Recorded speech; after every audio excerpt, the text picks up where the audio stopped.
여러분, 왜 결혼한 자녀 집에 가면 반갑기는커녕 미묘한 눈치만 남을까요? 정약용은 이미 200년 전에 답을 내렸습니다. 사랑도 때를 잃으면 짐이 된다. 안녕하세요, 시청자 여러분. 오늘 이 영상을 보고 계신 분들 중에 혹시 이런 경험 있으시죠? 명절 때나 특별한 날, 결혼한 아들이나 딸 집에 갔는데 뭔가 어색한 분위기.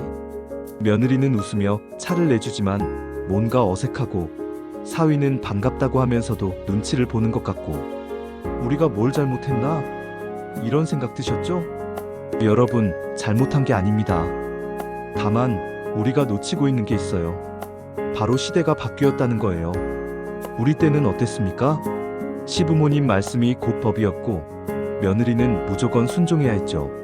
그런데 지금은 다릅니다. 완전히 달라졌어요.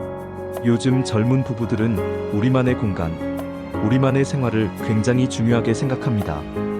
이건 나쁜 게 아니에요. 시대의 변화거든요. 그런데 우리는 여전히 예전 방식으로 접근하려고 하니까 서로가 불편해지는 거예요. 첫 번째 이유부터 말씀드릴게요. 결혼한 자녀의 집은 더 이상 우리 집이 아닙니다. 이 말이 서운하게 들릴 수도 있어요. 내가 낳아서 기른 자식인데 내가 못 갈 집이 어디 있어? 이렇게 생각하실 수도 있고요. 하지만 냉정하게 생각해보세요. 그 집은 이제 우리 아들과 며느리, 혹은 우리 딸과 사위가 함께 만들어가는 새로운 가족의 공간이에요. 여기서 중요한 건 그들만의 규칙이 있다는 거예요. 언제 자고, 언제 일어나고, 뭘 먹고, 어떻게 살림하고, 이 모든 게 우리가 살던 방식과는 다를 수 있어요. 제가 아는 한 어머니는 이런 얘기를 하시더라고요. 며느리가 설거지를 안 해놓고 자더라. 내가 보다 못해서 다 해놨는데 다음날 며느리 표정이 그렇게 안 좋더라. 여러분, 이해되시죠? 며느리 입장에서는 내가 내일 아침에 하려고 했는데 라고 생각했을 거예요. 좋은 마음에서 한 일이 오히려 상대방에게는 간섭으로 받아들여진 거죠. 이게 바로 첫 번째 이유예요. 우리가 좋다고 생각하는 것과 그들이 좋다고 생각하는 게 다를 수 있다는 거. 두 번째 이유, 이건 정말 중요해요. 정성도 타이밍을 놓치면 간섭이 됩니다. 우리는 자식들에게 베풀고 싶어 해요. 당연하죠. 부모 마음이니까. 반찬도 해주고 싶고, 손자들 옷도 사주고 싶고, 이것저것 챙겨주고 싶어요. 그런데 문제는 언제, 어떻게 해주느냐예요. 며느리가 바쁜 아침 시간에 갑자기 가서 내가 아침 해줄게 하면 어떨까요? 며느리는 이미 자기만의 아침 루틴이 있을 텐데 그게 갑자기 바뀌면 오히려 불편하죠. 손자들 옷을 사주는 것도 마찬가지예요. 미리 이런 거 사주고 싶은데 어떨까? 물어보지 않고 그냥 사다 주면 받는 입장에서는 부담스러워요. 안 받으면 서운해하실 것 같고, 받자니 우리가 원하는 스타일이 아니고, 이런 딜레마에 빠지는 거예요. 정약용 선생이 말씀하셨죠. 사랑도 때를 잃으면 짐이 된다. 200년 전 말씀인데 지금도 딱 맞는 말 아닙니까? 우리의 사랑, 우리의 정성이 상대방에게 짐이 되면 안 되거든요. 세 번째 이유, 이건 좀 아픈 얘기일 수도 있어요. 자식들이 왜 부모와 거리를 두려고 하는지 그 심리를 이해해야 해요. 자식들은 이제 어른이에요. 독립된 개체죠. 자신만의 인생을 살고 싶어 해요. 그런데 부모가 자꾸 개입하려고 하면 마치 자신이 여전히 어린아이 취급받는다고 느끼는 거예요. 엄마, 아빠, 저도 이제 40이 다 돼가는데. 이런 말 들어보신 적 있으시죠? 자식들은 부모 앞에서도 한 명의 성인으로 존중받고 싶어 해요. 우리가 네가 뭘 알아, 내가 다 해줄게라고 하면 그들은 자존감에 상처를 받아요. 특히 며느리나 사위 앞에서 그런 말을 들으면 체면이 서지 않죠. 우리 남편 아내이 아직도 부모님께 이런 취급받는구나. 이렇게 생각하게 되면 자연스럽게 거리를 두려고 하게 되는 거예요. 여러분, 잠깐 멈춰서 생각해 보세요. 혹시 여러분도 이런 경험이 있으신가요? 댓글로 한번 남겨주세요. 나도 그런 적 있다 하시는 분들 정말 많을 거라고 생각해요. 그리고 구독과 좋아요도 눌러주시면 더 좋은 내용으로 찾아뵙겠습니다. 자, 그럼 계속해 볼게요. 네 번째로 말씀드릴 것은 며느리와 사위의 입장이에요. 여러분, 며느리나 사위가 왜 시부모님 앞에서 웃으면서도 긴장할까요? 간단해요. 평가받는다고 느끼기 때문이에요. 내가 살림을 잘하고 있나? 아이들을 잘 키우고 있나? 시부모님이 만족해 하실까? 이런 생각들이 계속 머릿속을 맴돌아요. 특히 며느리들은 더 그래요. 아직도 우리 사회에는 며느리는 일해야 한다는 고정관념이 있거든요. 시부모님이 오시면 집 안정리는 완벽하게 해야 하고, 음식도 맛있게 준비해야 하고, 아이들도 얌전하게 해야 하고, 이런 부담감 때문에 스트레스를 받는 거예요. 사위들도 마찬가지예요. 장인, 장모님 앞에서는 항상 완벽한 사위여야 한다는 압박감이 있어요. 그래서 겉으로는 웃지만 속으로는 언제 가실까? 이런 생각을 하게 되는 거죠. 이게 며느리와 사위가 긴장하는 이유예요. 5번째, 그리고 가장 중요한 포인트예요. 진정한 사랑은 절제와 존중에서 나옵니다. 우리는 자식들을 사랑해요. 정말 많이 사랑하죠. 그런데 그 사랑을 어떻게 표현하느냐가 중요해요. 24시간 붙어 있는 게 사랑일까요? 모든 걸 다 해주는 게 사랑일까요? 아니에요. 진짜 사랑은 상대방의 입장을 이해하는 것부터 시작해요. 자식들이 원할 때 나타나고 필요하지 않을 때는 물러나는 것. 이게 지혜로운 사랑이에요. 예를 들어보세요. 자식이 엄마 아빠 이번 주말에 애들하고 놀이공원 가려고 해요라고 하면 그래 잘 놀다 와라고 하는 거예요. 내가 같이 가서 애들 봐줄게라고 하지 말고요. 자식들도 가족끼리만의 시간이 필요해요. 그 시간을 존중해주는 게 진짜 사랑이에요. 그리고 정말 도움이 필요할 때는 언제든 나서면 돼요. 자식이 아프거나 정말 어려운 일이 생겼을 때는 말이에요. 그때는 우리가 부모로서 해야 할 역할을 하면 되는 거예요. 실제로 이런 분이 계셨어요. 70대 어머님인데 아들 부부와의 관계가 많이 어색해졌다고 하더라고요. 처음에는 자주 가셨대요. 일주일에 2번씩 반찬도 해주고 손자도 봐주고. 그런데 점점 며느리 표정이 어두워지고 아들도 엄마 너무 자주 오시는 것 같은데? 라고 하더래요. 그래서 상처받으시고 서운해하시고. 그런데 이 어머님이 방법을 바꾸셨어요. 한 달에 한 번만 가기로 하시고 가기 전에는 미리 연락을 드렸어요. 이번 주말에 갈까 하는데 괜찮을까? 그리고 가서도 예전처럼 이것저것 하시지 않고 그냥 손자들하고 놀아주시고 가족들과 대화만 하셨어요. 그랬더니 어떻게 됐을까요? 며느리가 먼저 연락을 하더래요. 어머님, 이번 주말에 오실 수 있으세요? 아이들이 할머니 보고 싶어 해요. 이게 바로 거리의 미학이에요. 너무 가까우면 부담스럽고 너무 멀면 서먹해져요. 적당한 거리가 있어야 서로 편하고 그리워할 수 있는 거예요. 여러분, 우리가 이해해야 할 게 또 있어요. 바로 세대 차이예요. 우리 세대와 지금 젊은 세대는 살아온 환경이 완전히 달라요. 우리 때는 가족이라는 게 굉장히 큰 울타리였어요. 3대가 함께 살고 모든 일을 함께 의논하고 어른 말씀은 무조건 들어야 했죠. 그런데 지금 젊은 세대는 개인주의 문화에서 자랐어요. 나라는 존재를 중요하게 생각하고 개인의 선택과 자유를 존중받으며 살아왔어요. 이게 나쁘다는 게 아니에요. 그냥 다르다는 거예요. 그래서 우리가 가족인데 뭘 그렇게 따져? 라고 하면 젊은 세대는 가족이어도 서로 존중해야 하는 거 아닌가요? 라고 생각하는 거예요. 이 차이를 인정해야 해요. 우리 방식이 옳고 그들 방식이 틀렸다고 생각하면 안 돼요. 시대가 바뀌었으니까 우리도 조금씩 바뀌어야 하는 거예요. 그럼 어떻게 해야 할까요? 현명한 부모가 되려면 어떤 자세를 가져야 할까요?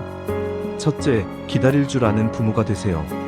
자식이 연락할 때까지 기다려보세요. 왜 연락이 없지? 서운해하지 말고 바쁘게 잘 살고 있구나 생각하세요. 둘째, 물어보는 부모가 되세요. 무언가 해주고 싶을 때는 먼저 물어보세요. 이런 거 해줘도 될까? 언제가 좋을까? 이렇게 물어보는 것만으로도 상대방은 존중받는다고 느껴요. 셋째, 경계를 인정하는 부모가 되세요. 자식들이 이건 우리가 할게요 라고 하면 서운해하지 말고 그래, 내가 알아서 해라고 하세요. 이게 정말 어려워요. 우리는 평생 자식을 돌봐왔는데 갑자기 손을 떼라니. 하지만 이게 자식을 진짜 어른으로 인정하는 거예요. 넷째, 자신의 인생을 사세요. 자식 인생에만 매달리지 말고 우리만의 취미, 우리만의 친구, 우리만의 즐거움을 찾으세요. 그래야 자식들도 우리를 한 명의 멋진 어른으로 존경하게 돼요. 건강한 가족 관계를 만들려면 소통이 중요해요. 하지만 이 소통도 방법이 있어요. 잘못된 소통, 너희는 왜 이렇게 살아? 우리 때는 말이야. 올바른 소통, 요즘 어떻게 지내? 힘든 일은 없어? 차이가 보이시죠? 전자는 판단이고 후자는 관심이에요. 우리는 자식들에게 관심을 보여주되 판단하지 않아야 해요. 그리고 자식들의 선택을 믿어주세요. 네가 선택한 거니까 잘할 거야 라는 마음가짐이 중요해요. 물론 걱정되죠. 부모 마음에 걱정 안 되는 자식이 어디 있어요? 하지만 그 걱정을 자식에게 부담으로 주면 안 돼요. 걱정은 우리 마음속에 간직하고 자식에게는 믿음과 응원을 보내주세요. 구체적으로 어떻게 실천하면 될까요? 첫 번째, 자녀 집에 갈 때는 미리 연락하기. 갑자기 가면 반가워할 거야 라는 생각은 버리세요. 미리 연락해서 언제가 좋을까? 물어보세요. 두 번째, 짧게 머물기. 하루 종일 있지 말고 2-3시간 정도만 있다가 돌아오세요. 더 있어도 되라고 해도 다음에 또 올게 하고 일찍 돌아오세요. 세 번째, 간섭하지 않기. 집안일 하지 마세요. 설거지, 청소, 정리. 하고 싶어도 참으세요. 대신 손자들과 놀아주세요. 네 번째, 조언 줄이기. 이렇게 하면 안 된다. 저렇게 해야 한다. 이런 말 하지 마세요. 물어보면 대답해주되 먼저 나서서 말하지는 마세요. 다섯 번째, 고마움 표현하기. 자식들이 뭔가 해줄 때마다 고마워라고 하세요. 당연한 거지라고 생각하지 말고요. 이렇게 하면 자식들도 우리를 더 존중하게 돼요. 가장 중요한 건 마음가짐의 변화예요. 우리는 자식을 소유물이 아닌 독립된 인격체로 봐야 해요. 내가 낳아서 기른 자식이 아니라 내가 세상에 내보낸 멋진 어른으로 생각하세요. 그리고 우리 역할도 바뀌어야 해요. 예전에는 보호자, 지도자였다면 이제는 조언자, 응원자가 되어야 해요. 필요할 때만 나타나는 든든한 후원자가 되는 거예요. 이게 쉽지 않아요. 평생 습관을 바꾸는 거니까요. 하지만 이렇게 바뀌어야 자식들과 더 오래, 더 좋은 관계를 유지할 수 있어요. 지금 당장은 서운하고 외로울 수 있어요. 자식들이 날 필요로 하지 않나? 이런 생각이 들 수도 있고요. 하지만 아니에요. 자식들은 여전히 우리를 필요로 해요. 다만 다른 방식으로 필요로 하는 거예요. 예전처럼 모든 걸 대신해주는 부모가 아니라 정신적 지지자로서 필요로 하는 거예요.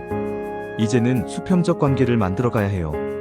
부모와 자식이지만 동시에 어른과 어른으로서 서로 존중하는 관계 말이에요. 자식이 우리에게 조언을 구할 때는 기꺼이 해주고 우리가 자식에게 도움이 필요할 때는 당당히 요청하는 이런 상호 존중의 관계가 되는 거예요. 그리고 각자의 프라이버시를 인정해야 해요. 자식들의 사생활에 지나치게 관심 갖지 마세요. 궁금해도 묻지 마세요. 대신 자식들이 스스로 얘기할 때까지 기다려주세요.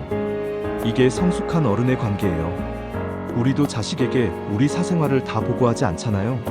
마찬가지예요. 서로의 독립성을 인정하되 필요할 때는 언제든 서로 도우며 살아가는 이게 현대적인 가족관계예요.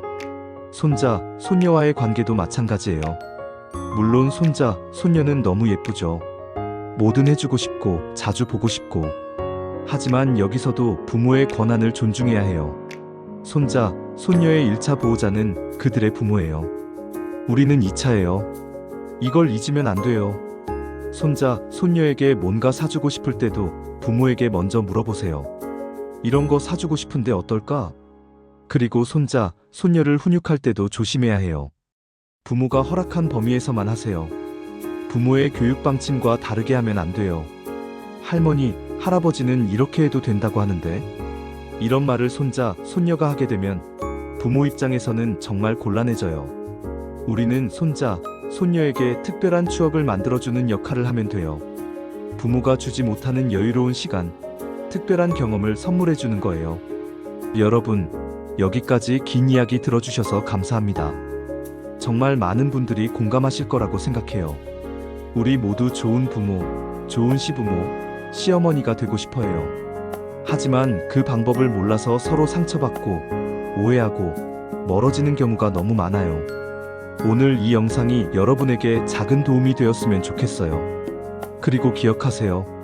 사랑하는 것과 집착하는 것은 다르다는 것을, 가까이 있는 것과 간섭하는 것은 다르다는 것을, 보호하는 것과 통제하는 것은 다르다는 것을. 정약용 선생님은 이런 말씀을 하셨어요. 사랑은 가까이에서만 드러나는 게 아니다. 때로는 거리를 두는 것이 더 큰 사랑이다. 200년 전 말씀인데 지금 우리에게 더 절실한 말 같지 않습니까? 자식을 사랑하는 마음은 변하지 않아도 그 사랑을 표현하는 방식은 바뀔 수 있어요. 아니, 바뀌어야 해요. 그래야 부모도 존중받고 자식도 존중받으며 살 수 있어요. 여러분은 오늘부터 어떤 거리를 두시겠습니까? 어떤 방식으로 자식들을 사랑하시겠습니까? 댓글로 여러분의 생각을 들려주세요. 그리고 이 영상이 도움이 되셨다면 구독과 좋아요, 알림 설정도 부탁드려요. 더 많은 분들에게 이런 이야기가 전해져서 우리 모두 더 행복한 가족관계를 만들어갈 수 있었으면 좋겠습니다. 다음 영상에서 또 만나요. 여러분 모두 건강하시고 행복하세요. 감사합니다.